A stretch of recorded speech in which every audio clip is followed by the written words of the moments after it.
Probably not, because Zeb was here.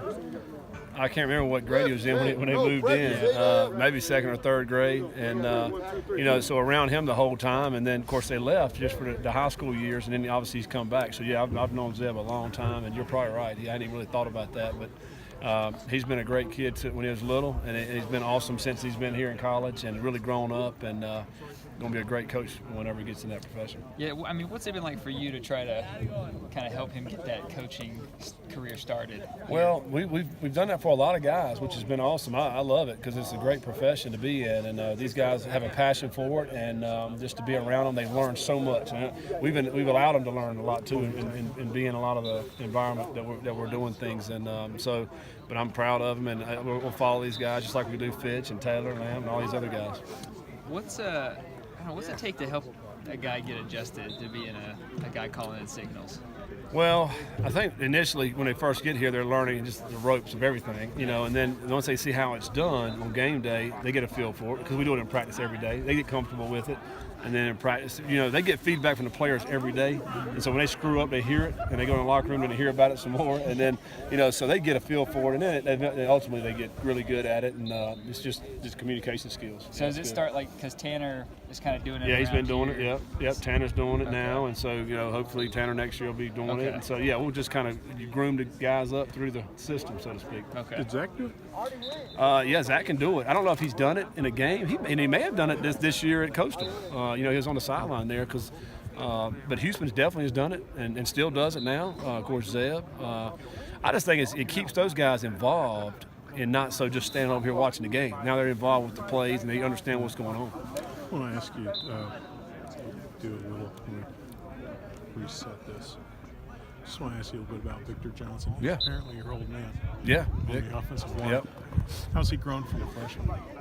When he first got here, he wouldn't say two words. Yes, sir, no, sir is about all he said. And then he's just really grown up. He's become a great leader for us. Guys look up to him. He plays with a lot of passion, a lot of energy. And I remember recruiting him, he was 227 pounds when he showed up for junior day. And now he's 290, 295. So, I mean, he literally has grown up too, mentally and physically. So, but just just a joy to be around. It's kind of a guy where you've seen grow into a man. No doubt. He's matured a lot. The first year he redshirted, went through the the developmental league and grew up a lot during that period of time.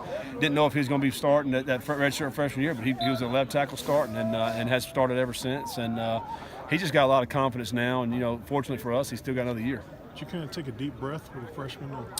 Well, I mean, it's a little bit it's a little bit like Noah last year as a true freshman, and Vic when he did it as a freshman. I think sometimes those guys just have to play as freshmen, and we don't worry about it because we practice hard out here. We see we're coaching them up, and let those guys go play. We got a lot of confidence in them.